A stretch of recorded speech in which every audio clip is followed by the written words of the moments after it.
하나님의 말씀은 요한복음 10장 11절부터 16절까지 교독합니다. 요한복음 10장 11절 나는 선한 목자라. 선한 목자는 양들을 위하여 목숨을 버리거니와. 삭구는 목자가 아니요 양도 제 양이 아니라 이리가 오는 것을 보면 양을 버리고 달아나느니 이리가 양을 물어가고 또 해치느니라. 달아나는 것은 그가 삭군인 까닭에 양을 돌보지 아니함이라. 나는 선한 목자라. 나는 내 양을 알고 양도 나를 아는 것이 아버지께서 나를 아시고 내가 아버지를 아는 것 같으니 나는 양을 위하여 목숨을 버리노라. 또 이 우리에 들지 아니한 다른 양들이 있으니 우리에 들지 아니한 다른 양들이 내게 있어 내가 인도하여야 할 터이니 그들도 내 음성을 듣고 한 무리가 되어 한 목자에게 있으리라. 오 하나님, 은혜를 감사합니다. 친히 말씀하신 예수님의 놀라운 말씀들 바르게 깨닫고 바르게 증거하며 바르게 살게 하여 주옵소서. 예수님 이름으로 감사하며 기도드리옵나이다. 아멘. 자, 어제에 계속 이어서 예수님은 나는 선한 목자다. 자, 우리 목자라 그러면 그림 같은 걸 통해 가지고 참 편안한 목자, 하얀 옷을 입고 그다음에 어린 양을 깨끗한 어린 양을 가슴에 안고 있는 그런 그림들을 통해서 이제 그런 것들을 많이 봐서 목자 그러면 우리는 상당히 목가적이고 낭만적인 그런 이미지를 가는데 왜냐 그러면 우리는 이런 목양을 해보지 않았기 때문에 문화가 그런 게 아니기 때문에요. 이 이스라엘은 목 축업이 많이 성행하기 때문에 실제적이죠. 우리하고 다릅니다. 우리는 그냥 피상적이고 양을 보면은 양이 아주 양을 어떻게 순하고 깨끗하고 온순한 그걸 이제 상징으로 양이라 그러는데 실제로는 그렇지 않습니다. 목자의 이미지는요, 그냥 이 감정적 그런 이미지가 아니라 현실적이고 지극히 또한 위험하기도 하고 힘든 요즘 치면 3D 업종이 3D 업종. 나는 포인의 목자입니다. 선한 칼로스.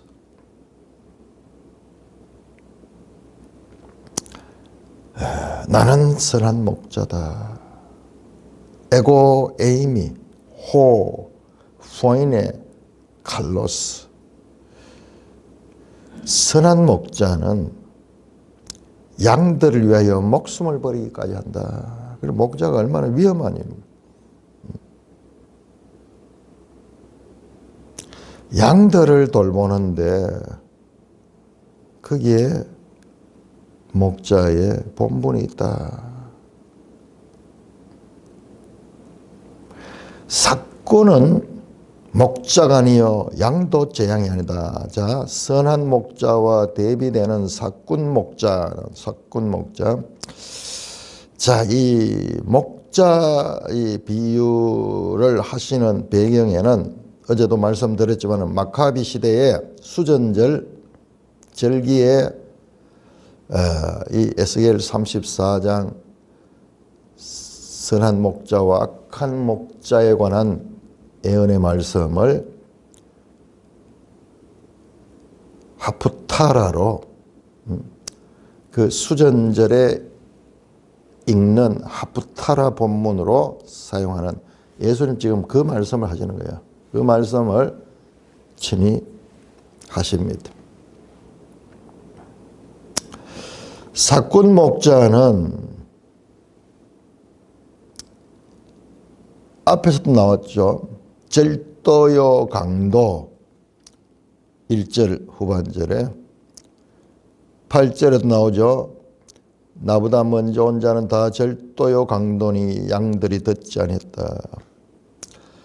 이 사꾼 목자 비유는 마카비 시대 그 수전절이 있기 전에 유대의 종교 지도자들이 많이 헬레니즘으로 넘어갔습니다. 그래서 헬라화되었어요. 그래서 많은 사람들이 이와 같은 제사장직도 심지어는 돈을 주고 사고 팔고 하는 그런 식으로까지 타락이 됐던 시대입니다. 우리로 치면 일제시대 친일파들이 득세하듯이 그도 그럴 것이요. 우리는 36년 뭐 짧은 이 식민지 생활을 했지만은 유대인들은 지금 보세요. 몇백 년 오고 몇백 년 동안. 여러분 우리가 사마리아 사람들을 막 그 유대인들이 비난하는 것을 우리가 이해할 수 있어요. 왜냐 그러면 그 가운데서도 사마리아 사람들은 언제입니까? BC 722년부터 시작해가지고 사마리아는 외국인들 혼혈들이 살고 있으니까 그 사람들은 이 이스라엘 나라에 살고 있어도 이스라엘 사람들이 아니에요. 그러니까는 그 이스라엘 사람들하고는 뭐 전혀 감정이 다르죠. 그 땅에 대한 뭐 그것도 없고 외국인들이고 그러다 보니까는 그게 수백 년이 지났네요. 그게 700년, 800년이 지났어요. 예수님 때 하면 700년 지났잖아요.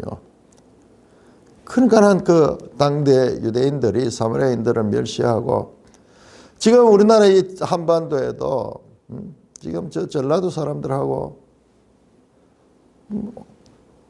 대화가 안 되잖아요. 정서가 완전히 다르잖아요. 완전히 다르잖아요. 그 배경을 자세히 듣다 보면은 저쪽이 옛날 그 백제시대부터 시작해가지고 지배를 당했고 뿐만 아니라 6.25 전쟁 이후로 해서 거기 빨치산들이 많이 남아있으면서 그들은요 낮에는 국군을 편들고 밤이 되면은 또 빨치산을 편을 드는 살기 위해서 이중적으로 눈치를 보면서 살 수밖에 없었던 그런 지역이에요. 그런 지역이에요. 그게 몸에 익어 있는 거예요. 그래서 다른 지역에서 이해하지 못하던 그런 생활, 생존을 위한 그런 것이 그 배경에 그런 성격을 만들어내게 됐던 것입니다. 참. 그래서 우리가 좌파, 우파 하는 것도 이렇게 깊이 들다 보면은 그런 경험적 그와 같은 것들이 누적되어서 형성되네요. 그건 세상은 지배하는 자가 있고 지배당하는 자가 있고 이런 이중 구조가 있으니까는 그런 것들이 이 세상을 하나 되지 못하게 하는 그런 배경이 되는 것입니다. 자, 이 사건들은 보니까는 사건은 이리가 오는 것을 보면 양을 버리고 따른다. 이리. 참, 목양한 사람들은 알죠? 이리는 밤에 양떼들을 섭격해가지고 양떼를 물어 죽이고 그것을 틈만 보고 있는 거예요. 밤이 되면 나타나서 양떼가 있는 곳을 찾아와서 숨어 있다가 가장 취약한 시간에 양떼를 공격하죠. 그러니까 이 사람들은 실감이 나는 거예요. 실감이. 나도 시골에 살면서 닭을 키워봤는데, 이야, 이 들짐승이요. 집안에서 키우는데도 찾아와서 공격해서 하는데 그야말로 노이로제가 걸리는 노이로제가. 우리 미국 이 서부 시대 영화들 보면은 각 가정에 전부 총을 가 있잖아요. 총을 가 있는. 그거 왜 그랬나 하면은 그런 것들을 지금 처리하기 위해 가지고 총을 가지고 있을 수밖에 없는 거예요. 도저히 잡을 수 없는. 자, 이와 같이 이리가 옵니다. 이리는 사도행전 20장 29절에 보면은 사도 바울이 그 에베소 교회 장로들을 모아놓고 내가 떠난 후에 이리가 와서 양들을 해칠 것이다. 교회에 이리 같은 거짓 선생들이 와서 그 영혼들을 훔쳐갈 것이다. 그렇게 말씀하는 것도 이 같은 예수님의 말씀과 연속성을 가집니다.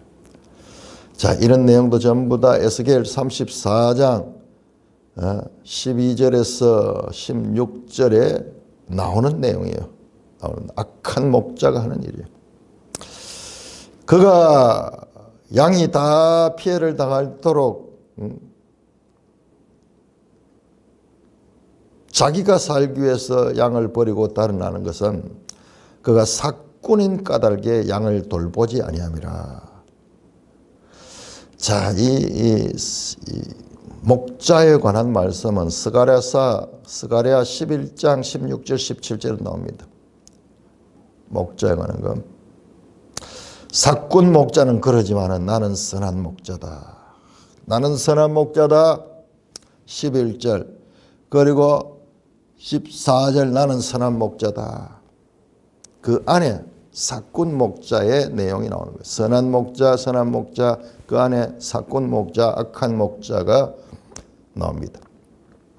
나는 내 양을 알고 양도 나를 안다. 앞에서 나왔죠. 5절에 그가 자기 양의 이름을 각각 불러 인도한다. 이름을 안다는 것은 가장 친밀한 거죠. 양도 나를 안다. 왜냐? 그 양도 그 목자의 음성을 아는 거로 따라온다. 내가 양을 알고 양도 내를 아는 것, 상호 이해, 상호 지식을 갖는 것은 이것은 아버지께서 나를 아시고 내가 아버지를 아는 것과 같다. 야, 여기에서요. 이제 양이 아주 중요한 주제로 등장합니다. 자, 지금까지는 예수님 말씀에 아버지와 아들의 상호 연관성 또는 상호 내주하는 그와 같은 것을 집중했다 그러면은 지금 여기에서는 이제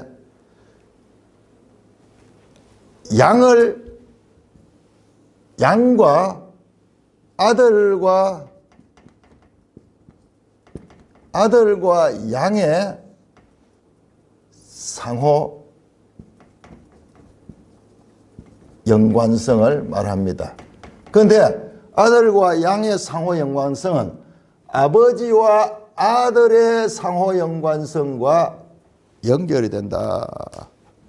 지금까지는 아버지와 아들의 관계를 계속 이 불가분리적인 상호 관계로 설명해 왔는데 이제 예수님께서 이게 지금 수전절이 된다면은 이제 두어 달 후에 6월절에 예수님이 이 땅을 떠나시거든요. 계속 거기에 대한 이 지식을 가지고 그 이야기를 미리 예비하는 거예요. 그래서 이제 그 떠나기 전에 강조되는 것이 양의 관계, 양의 관계를 설명합니다.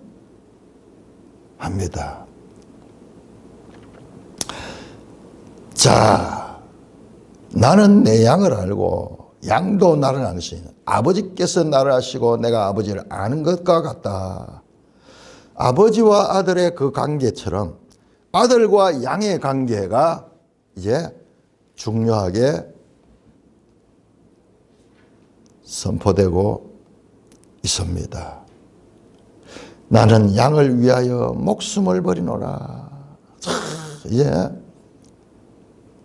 예수님이 십자가의 죽음을 앞두고 그냥 끝나는 것이 아니라 이 양들을 세우는 거예요. 양들을 세우는 거예요. 나는 양을 위하여 목숨을 버리라. 히페르.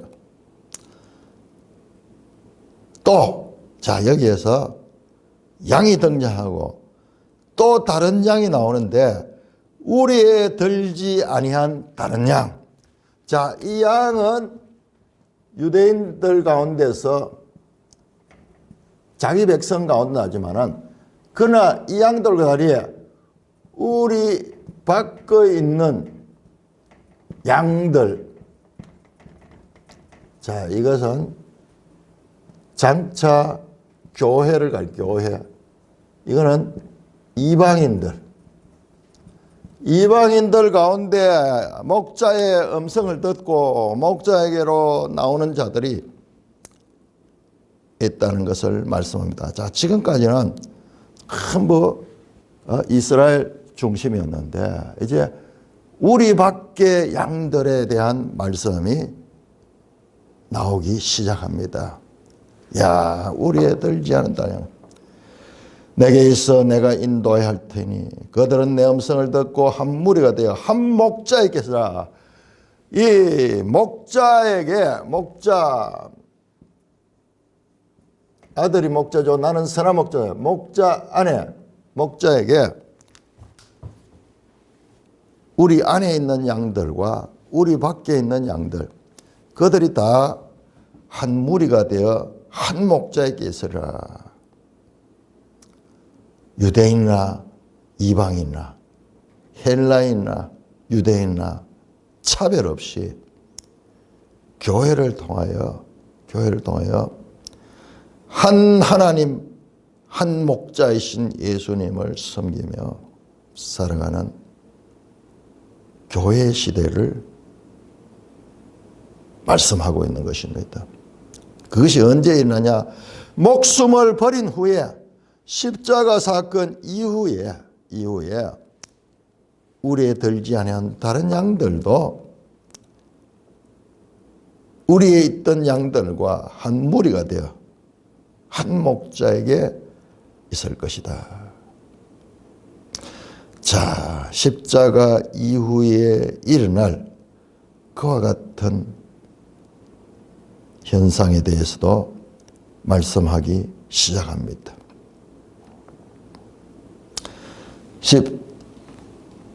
17절에서 18절, 17절, 18절 교독합니다. 내가 내 목숨을 버리는 것은 그것을 내가 다시 얻기 위함이니 이로 말미암아 아버지께서 나를 사랑하시느니라. 이를 내게서 빼앗는 자가 있는 것이 아니라 내가 스스로 버리노라. 나는 버릴 권세도 있고 다시 얻을 권세도 있으니 이 계명은 내 아버지에게서 받았노라.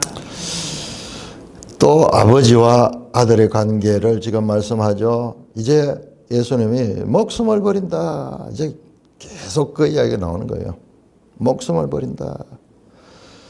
11절에도 나왔죠. 11절 목자는 양들을 위하여 목숨을 버린다.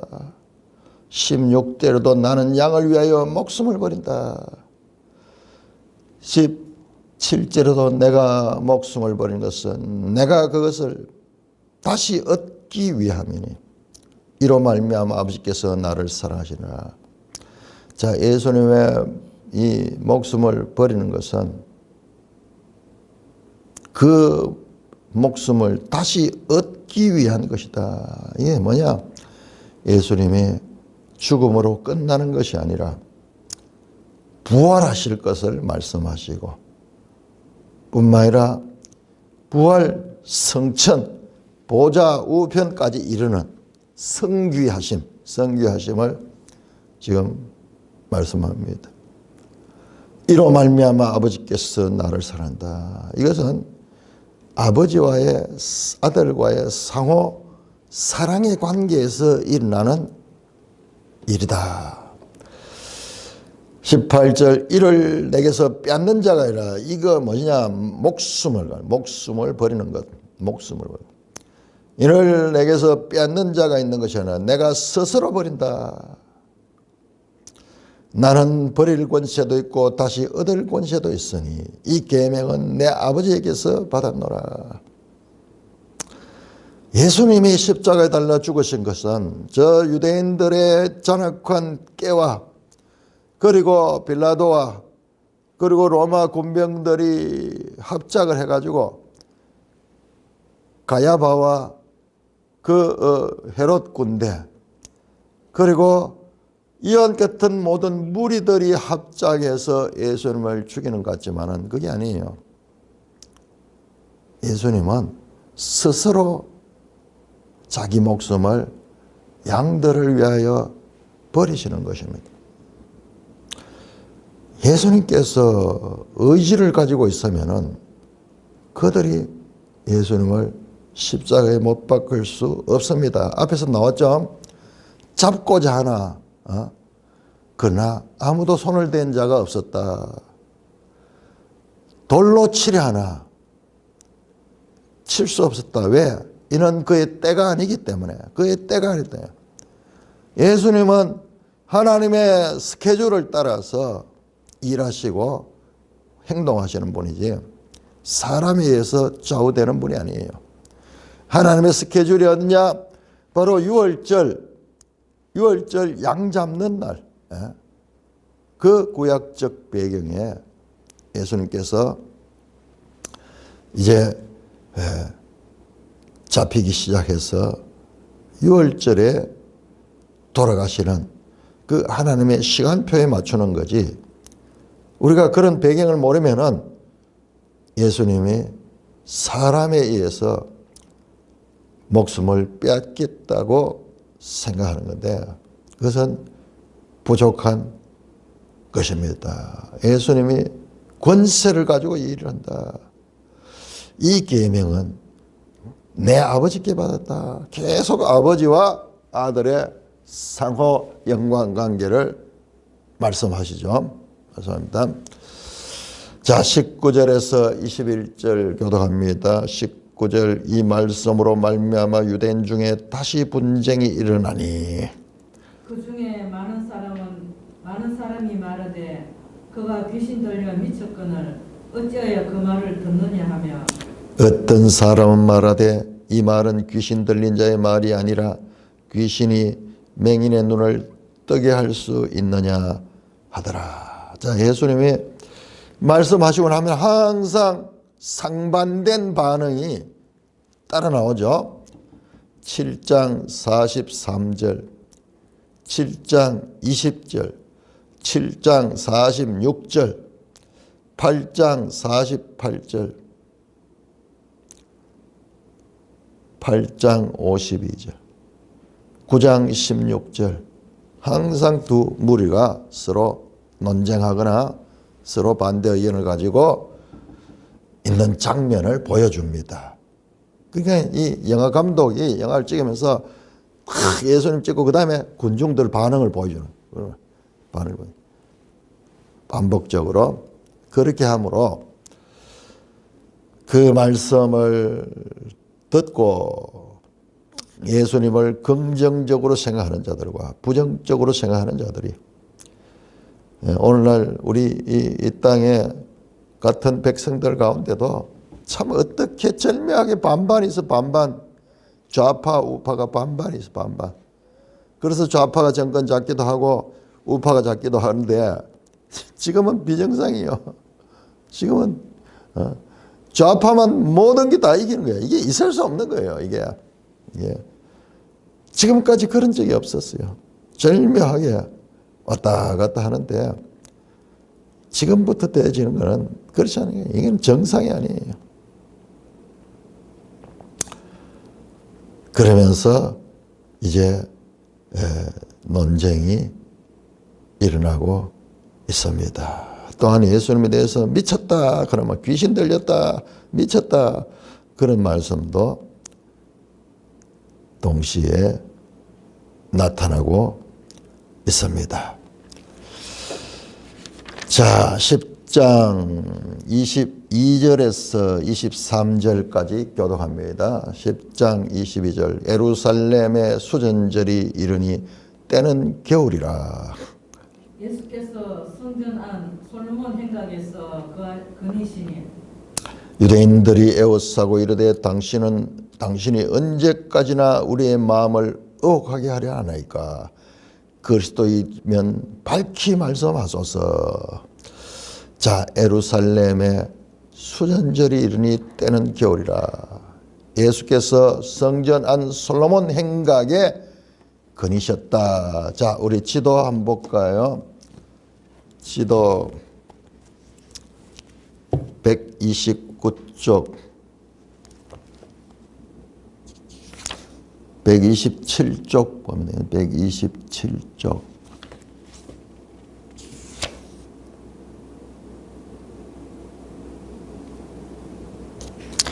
(127쪽) 보시면 수전절 저 밑에 있죠. 밑에서 둘째 칸에 자 기슬러월인데 양력으로 치면은 11월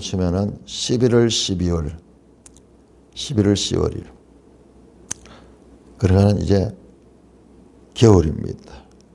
초막절 가보세요. 초막절은 9월 10월 그러니까 약 2달 후 초막절에서 한 2달 후입니다. 겨울인데 예수께서 성전한 솔로몬 행각에 가시다. 지도 337쪽을 한번 볼까요? 337쪽.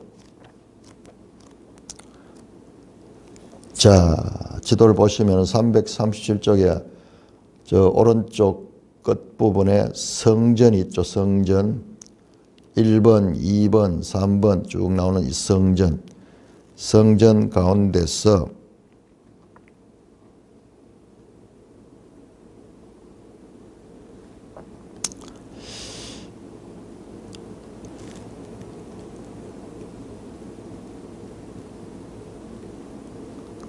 육 번 부분이 5번이 그게 왕의 현관 돼 있는데 이 현관 가는 게 이게 행각이거든요.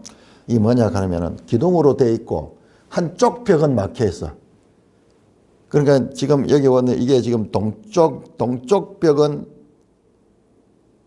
막혀 있는 거예요. 동쪽 벽은 막혀 있고 그런데 앞쪽에는 열려 있어. 그냥 회랑식으로 이렇게 되어 있는 거예요. 자, 거기에 그 솔로몬 행각이 거기에 있습니다.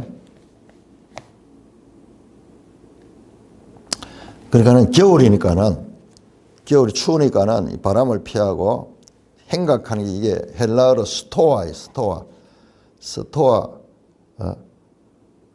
이 스토아는 이 헬라 철학의 스토아 학파가 있을 정도로 겨울에 사람을 가리키고 뭐 이렇게 하기에는 아주 좋은 장소죠. 햇빛이 쫙 드는 곳에서 그렇게 이제 추위를 피해서 가리키고 있습니다. 성전 안 솔로몬 행각 사도행전 3장 11절에 나오죠. 솔로몬 행각에서 일어나는 일들이 나오죠. 겨울이라. 자, 수전절이 등장했습니다. 드디어 수전절이 등장했습니다.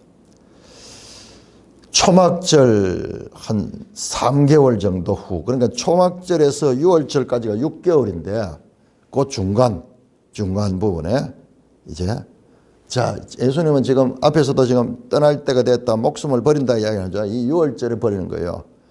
이제 석 달 정도 쭉 돌아가시기 3개월 전쯤이 됐습니다. 그런데 예수님께서 예루살렘에 계속 머물고 있어요. 그러면서 솔로몬 행각을 거니셨다. 그냥 혼자 그린 것이 아니라 유대인들이 많이 따르고 있었어요. 따르고 있어요. 그러면서 봅니다. 유대인들이 예수님을 에워싸고 당신이 언제까지나 우리의 마음을 의혹하게 합니까? 우리 마음을 졸이게 하느냐? 어떻게 보니까는 앞에서 보니까 반응이 있죠. 누구는 그리스도라 그러고 누구는 아니다 그러고 서로 막 논쟁이 있는데 좀 확실하게 그리스도거든 당신을 밝히 말씀하소서 밝혀주려고 파레시아는 언제까지 좀 신비적으로 그렇게만 뭐 빙 돌려서 비유적으로 말씀합니까? 확실하게 말씀하소서 그렇게 질문하고 있습니다. 겨울 동풍을 막아주는 그 스토아 그 솔로몬 행각에 그러니까 여기서도 예수님을 가르치고 있는 거예요. 여러분 예수님의 교사신 예수님 이게 공생애 때의 이 실체입니다. 실체.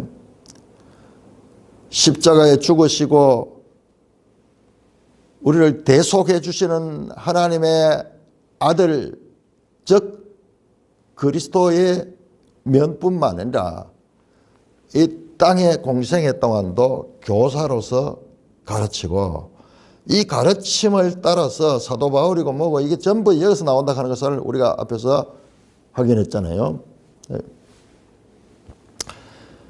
가르치십니다. 25절 26절 예수께서 대답하시되 내가 너에게 말하였을 때 믿지 아니하는도다. 내가 내 아버지의 이름으로 행하는 일들이 나를 증거하는 것이거늘. 너희가 내 양이 아니므로 믿지 아니하는도다. 자, 예수님께서 계속 말했다 하는 게 내가 너희들 말해도 왜 믿지 않았냐. 내가 내 아버지의 이름으로 행하는 일들이 나를 그리스도라는 것을 증거한다. 앞에서 나왔죠?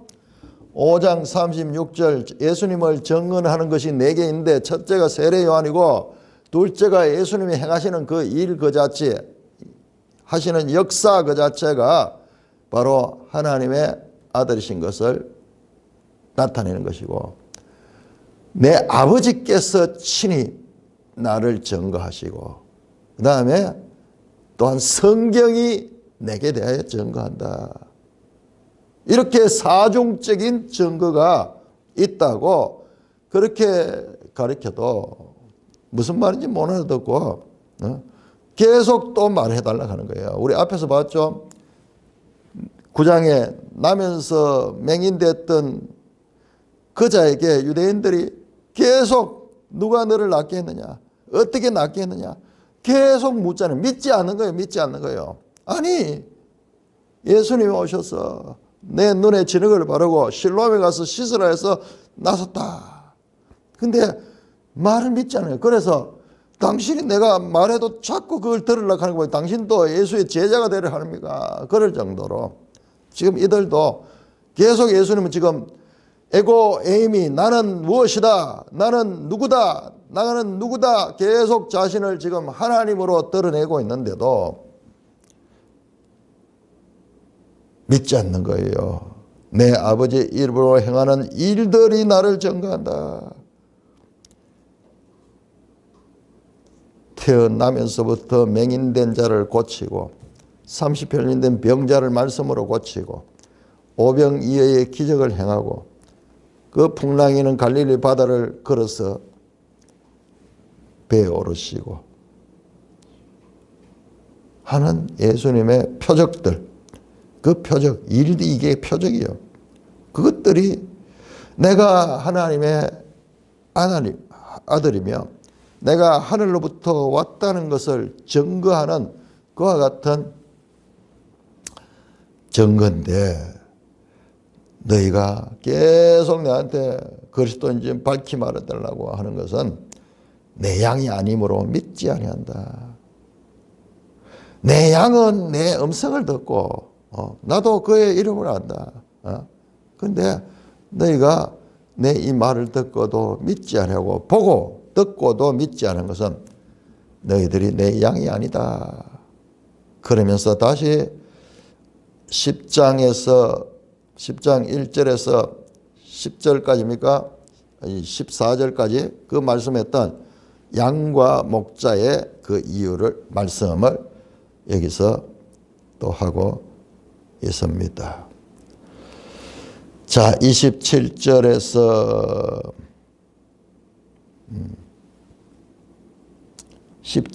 27절에서 30절까지 교독합니다. 27절 내 양은 내 음성을 들으며 나는 그들을 알며 그들은 나를 따르느니라. 내가 그들에게 영생을 주노니 영원히 멸망하지 아니할 것이요 또 그들을 내 손에서 빼앗을 자가 없느니라. 그들을 주신 내 아버지는 만물보다 크심에 아무도 아버지의 손에서 빼앗을 수 없느니라. 나와 아버지는 하나이니라 하신대. 여기 보세요. 앞에서 14절에서 말했던 그리고 또한 3절에서 말하고 4절에서 말했던 내 양은 내 음성을 듣고 나는 그들을 알고 그들은 나를 안다. 그래서 나를 따른다. 그 말씀이 동일하게 나오잖아요. 그러니까는 이 10장 1절에서 21절이 이 수전절과 밀접한 연관을 가지고 있다는 거 어제 말씀드렸잖아요. 자, 그래서 어쩌면은 그 말씀이 표시는 수전절이 지금 열등이 아니라 수전절의 한 말씀일 수도 있고 아니면은 또한 초막절 끝에 하신 말씀일 수도 있고 여기 이중적으로 모호하다 되어 있죠. 모호하게 말씀드렸죠. 이제 이런 데서 나오는 거예요. 그러니 그게 초막절인지 수전절인지 명확하지 않은 거예요. 그러니까 말씀을 보면은 수전절로 연결되고 자, 수전절과 초막절은 서로 제2의 초막절이 수전절이다. 그리고 그때 읽는 말씀이 양과 목자에 관한 에스겔 34장 하프타라라 그렇게 말씀을 드렸죠.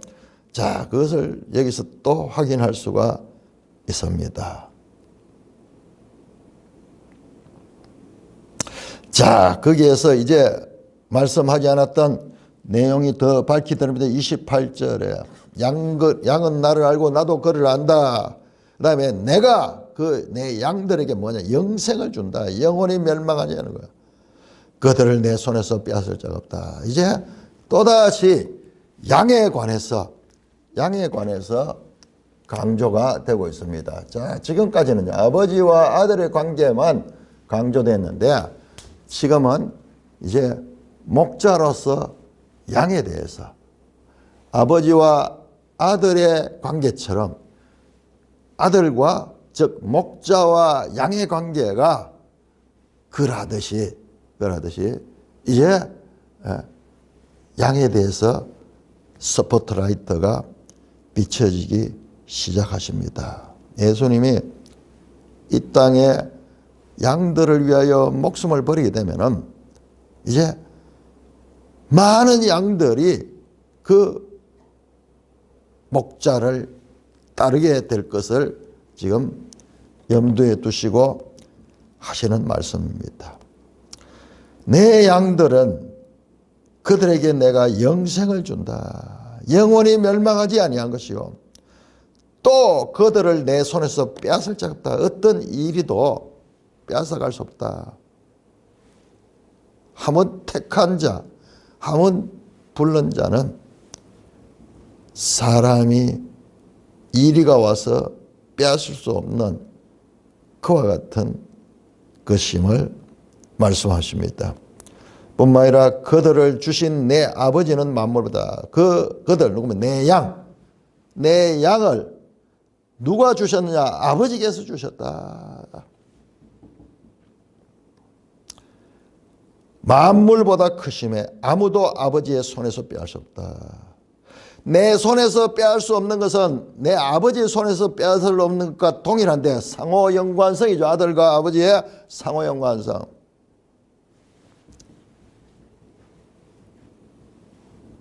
그러므로 왜 그러냐? 내 아버지는 만물보다 크시대. 야, 여러분 이것도요. 당신이 야곱보다 크시니까. 사마리아 여인이 예수께 물었어요. 대화 가운데. 그 다음에 요한복음 8장에서 네가 아브라함보다 더 크냐? 나는 아브라함이 나기 전부터 있느니라. 자, 이제는 만물보다 더 크신 이가 소개됩니다. 만물보다 더 크신 이. 그게 누구냐? 하나님이다. 이 말은요, 하나님이 만물을 창조하시고 만물을 다스린다. 그러므로 아무도 아버지의 손에서 빼앗을 수 없듯이 내 손에서도 빼앗을 수 없다. 그러면서 폭탄 발언을 합니다. 지금까지는 아버지와 아들의 상호 연관성, 그리고 아버지가 말씀하지 않으면 아들은 아무것도 할 수 없다. 스스로 할 수 없는, 어떻게 보면 아버지와 아들의 관계가 아버지는 명령하고 아들은 순종하는 그런 관계로만 보여지기 쉬웠는데, 여기서는 그렇지 않고 아버지와 아들의 상하 관계가 아니라 동등 관계, 동등하다. 자, 이게 5장 18절에서 유대인들이 예수님을 죽이려고 했던 그 말씀이에요. 아버지와 나와 아버지는 하나다. 하나다. 일체성. 질문하는데 이렇게 밝히 들어도 되잖아요. 밝히 들어야 계속 이 말씀을 해왔잖아요. 그래도 밝히 말해달라고, 밝히 말해도 밝히 말해달라고 믿지 못하고 있습니다. 그러므로 여러분, 우리가 앞에서 본문들 가운데서 나는 스스로 아무것도 할 수 없느니라, 아버지께서 뜻한 명령하신 대로 나는 행하느니라, 그 아버지가 없이는 나는 아무것도 할 수 없다. 그걸 보면은 아들과 아버지의 관계에서 아버지가 상위에 있고 아들은 그 하위에 있는 것이 그렇게 보이는데, 그거는요, 하나의 아버지와 아들의 상호 연관성의 겸양적인 그런 표현이지, 이게 동등한 거예요. 이게 왜 중요하냐 하면은 이것 때문에 삼위일체 논쟁에서요, 얼마나 많은 이 논쟁이 있었는지 몰라요. 아리우스파 같은 경우, 지금 여호와 정의 같은 그런 경우에는 성부 하나님이 한 분이시고 아들과 성령은 전부 거기에 종속적인 존재로 그렇게 말하는데, 그게 이제 근거들이 이제 그런 말씀에서 나오는 거예요. 그런데 여기 보시면은 하나다, 일체다, 불과 분리적인 관계다, 동등하다, 여기 나오고 있잖아요. 자, 하나님의 이 존재 방식은 우리가 이해할 수 없어요. 이해할 수 없어요. 그래서 이것을 보면은 아버지와 아들의 하나됨, 일체됨, 삼위이지만 삼위일체의 본성교리, 여러분 이게 때문에 얼마나 신학적인 논쟁이 많은지 몰라요. 삼위일체의 본성교리, 거기에서 본성적으로 하나고, 그다음에 삼위로서의 역할이 있고, 삼위로 있으면서도 하나인 그런 관계를 말씀하시는 부분입니다. 아무도 아버지의 손에서 빼앗을 수 없다. 로마서 8장 38절 39절에 사도 바울이 하시는 말씀도 이 예수님의 말씀을 설명하는 거예요. 자, 로마서 8장 38절. 자, 우리가 지금 요한복음 하면서 바울의 이 서신에 대해서도 더 깊이 이해할 수가 있습니다. 로마서 8장 38절 39절. 내가 확신하노니 사망이나 생명이나 천사들이나 권세자들이나 현재이나 장래이나 능력이나 높음이나 깊음이나 다른 어떤 피조물이라도 우리를 우리 주 예수 그리스도 안에 있는 하나님의 사랑에서 끊을 수 없다. 아무도 빼앗아갈 수 없다.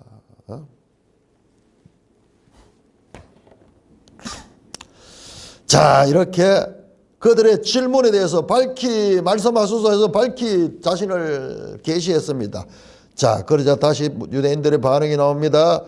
31절에서 33절까지 교독합니다. 요한복음 10장 31절 유대인들이 다시 돌을 들어 치려 하거늘 예수께서 대답하시되 내가 아버지로 말미암아 여러 가지 선한 일로 너에게 보였거늘 그 중에 어떤 일로 나를 돌로 치려 하느냐. 유대인들이 대답하되 선한 일로 말미암아 우리가 너를 돌로 치려는 것이 아니라 신석모독으로 인함이니 네가 사람이 되어 자칭 하나님이라 함이로다. 자, 예수님이 나와 아버지는 하나다 명백하게 자신을 드러내니까는 바로 반응이 이제 돌로 치려고 다시 돌로 치라. 앞에서 돌을 치려고 그랬어요. 그게 5장 17절 18절 그 다음에 8장 59절 그때도 똑같았어요. 예. 저가 하나님과 동등되다 한다 그러니까 뭐 돌로 죽이려고 5장 18절에서 그리고 8장 59절에서 내가 아브라함이 나기 전부터 있느니라 그러니까 그대로 막 돌로 치라. 예수께서 대답하시되 내가 아버지로 말미암아 여러 가지 선한 일을 너에게 보였거늘 너희가 어떤 일로 나를 돌려 치는가. 여기 나오죠. 일, 에르곤. 예수님이 하신 일들은 생명을 살리는 일이고 구원하는 일이고 하나님의 뜻을 전하는 선한 일로 그들에게 보여줬는데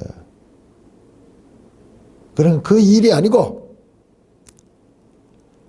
네가 하나님과 하나라 하는 신성모독으로 임한 일함이다.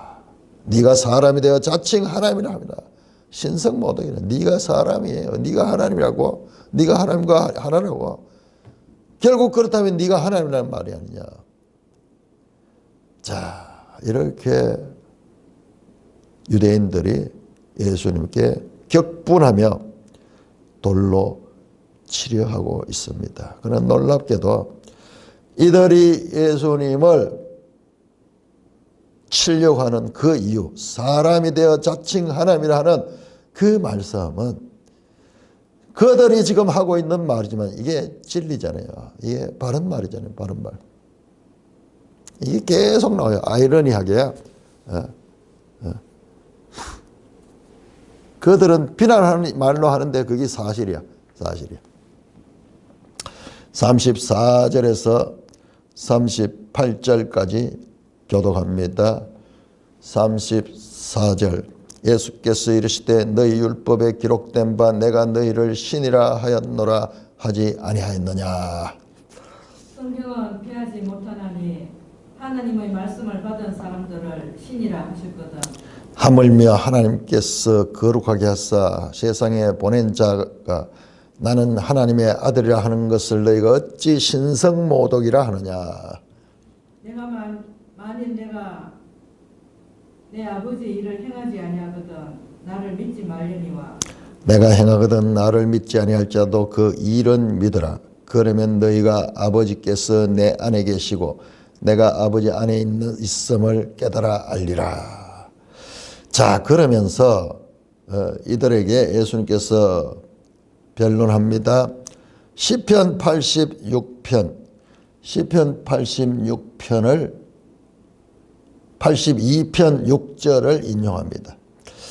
우리 번역이 조금 아쉬워요. 내가 너희를 신이라 하였노라 하지 않았냐. 신이라 하여튼 신 단수가 아니고 신들 소문자 영어의 GODS 복수. 그리고 성경은 피하지 못한 하나님의 말씀. 여기 하나님은 테오스 단수예요. 단수. 그러니까 신들 누구냐? 율법의 신들이 누구냐 하면 하나님의 말씀을 받은 자들. 그 자들이 신들이다. 그렇게 말씀했습니다. 시편 82편 6절은 약자를 위해 정의로운 판결을 내리는 재판관들을 가리켜 신들이자 지존자의 아들이라고 부릅니다. 하나님의 자녀는 하나님의 뜻을 행하는 자들을 나타내는 그런 호칭입니다. 호칭입니다.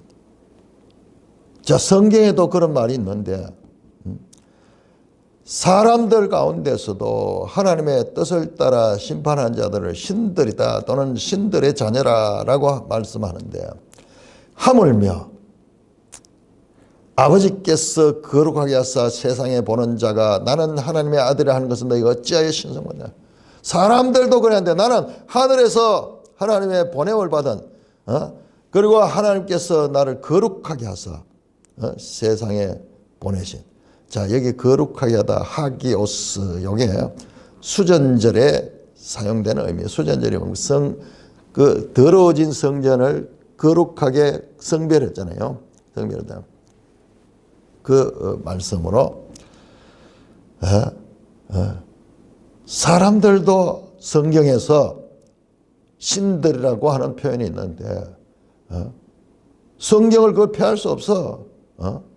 성경은 사람이 피하지 못하는데 오우 두나마이 할 수 없어.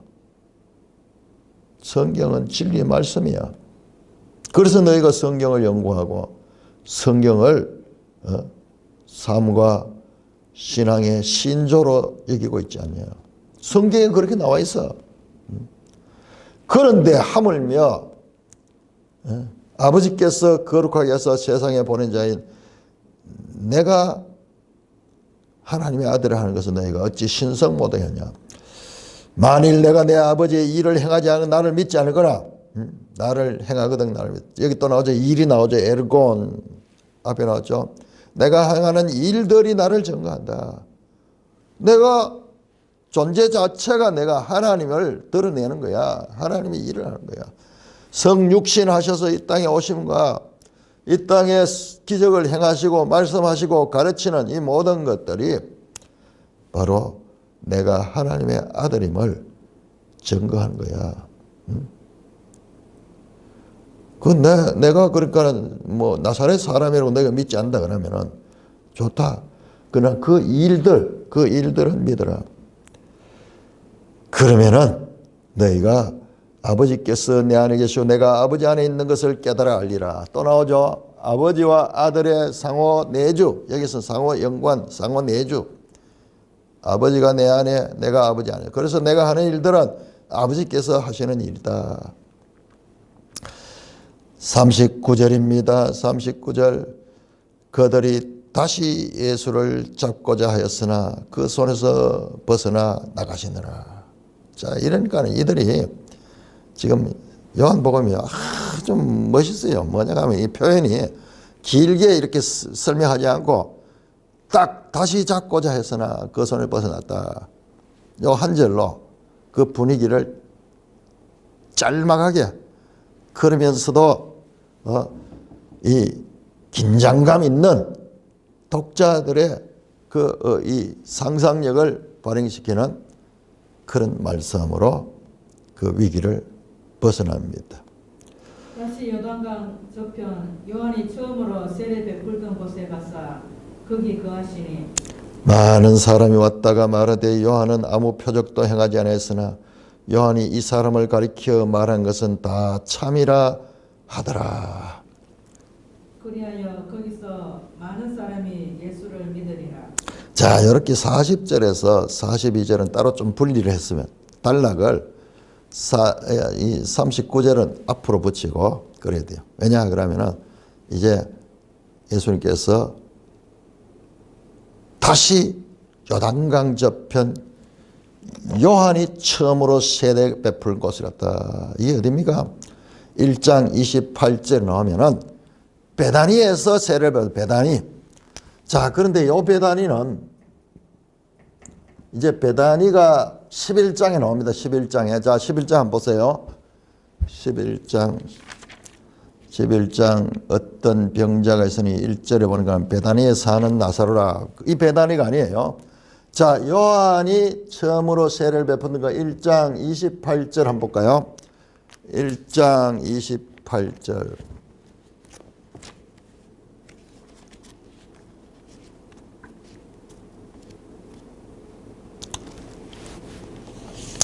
어, 1장 28절. 이 일은 요한이 세례 베풀는 것 요단강 건너편 배단이, 보통 이 성경에서 건너편 그러면요 동쪽을 이야기, 동쪽. 그러니까 요단강 건너 동쪽을 이야기해요. 그런데 이제 또 서쪽을 이야기할 때는 요단 건너 가나안 땅에 들어갈 할 때는 이제 이 서쪽을 이야기를 하는데, 보통 일반적으로 동쪽합니다. 그래서 요단 동편 배단인데, 여기는 지금 가고자 하는 그 배단, 예루살렘 가까운 배단이가 아니에요. 이름이 어째 공교롭게 같아요. 베레아 지역을, 베레아 지역에 있는 배단입니다. 이게 요단 동편에 베레아라는 큰 그 지역이 있었죠. 자, 우리 한번 지도 한번 볼까요? 지도. 예수님 시대에, 이 구약에는 잘 안 나오는데 예수님 시대는 여기가 아주 크게 나옵니다. 자, 346쪽.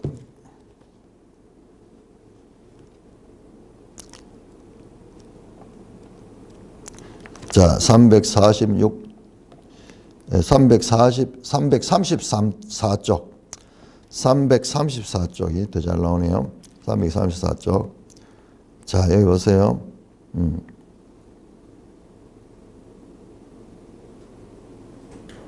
334쪽을 보시면은, 자, 갈릴리에서 사해로 흐르는 요단강, 지금 우리가 볼 때 우측편에 페레아 나오죠. 페레아.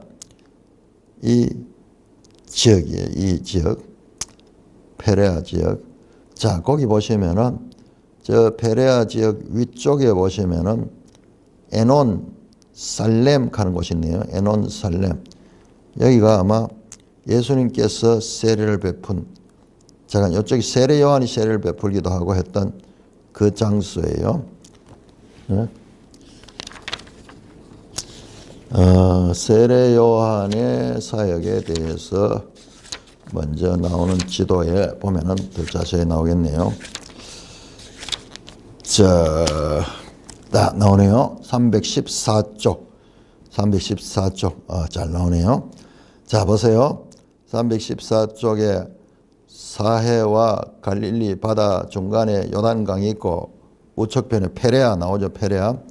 자, 거기 보시면은 에논, 살렘, 요한이 자주 세례를 베풀던 곳이에요.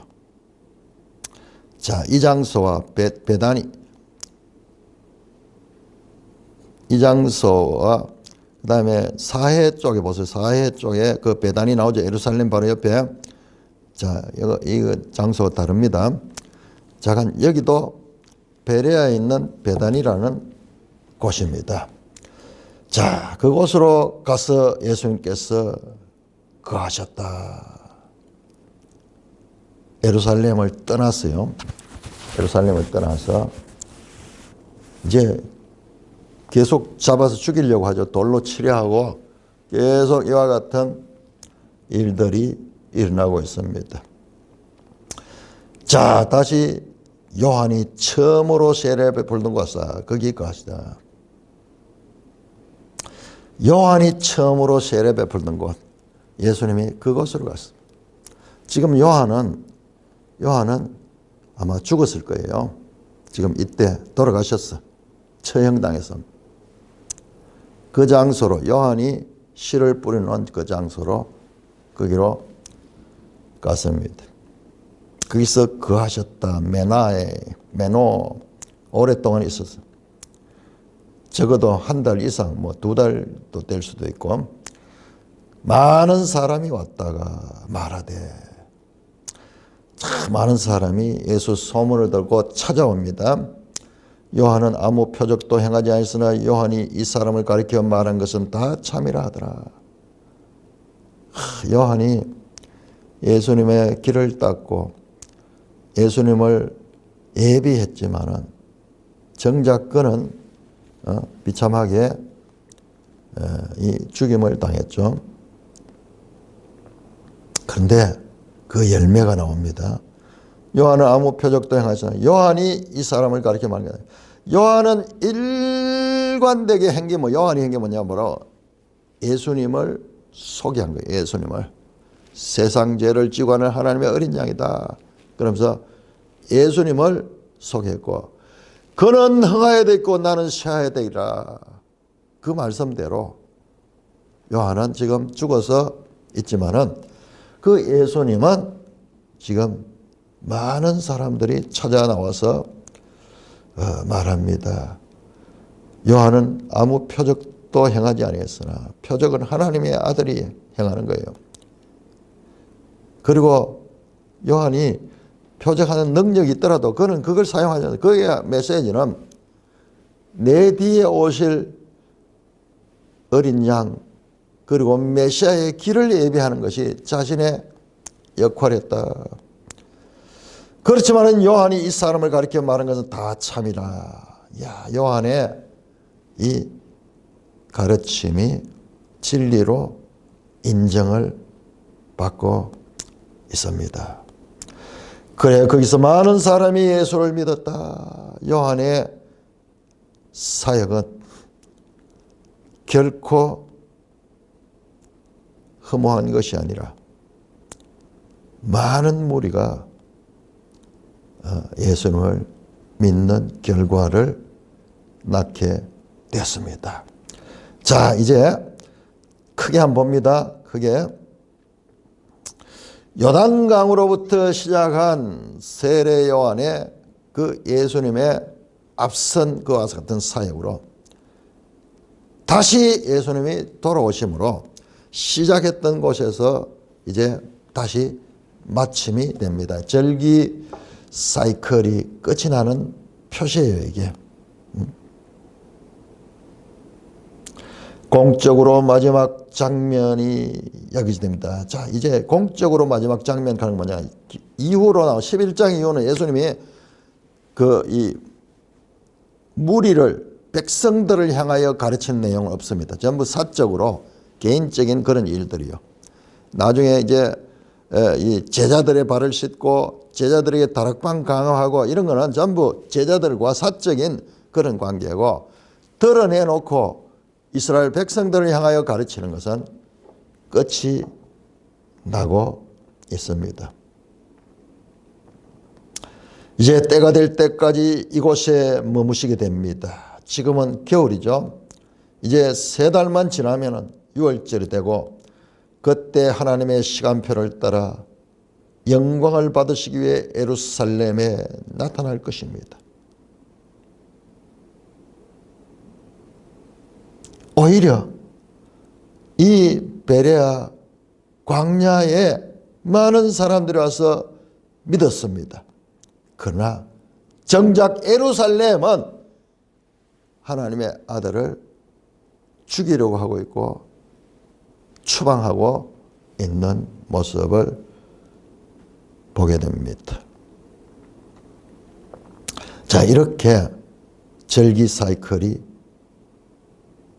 끝이 납니다. 자, 그러면은 이어지는 11장, 12장은 무엇인가? 이게 마지막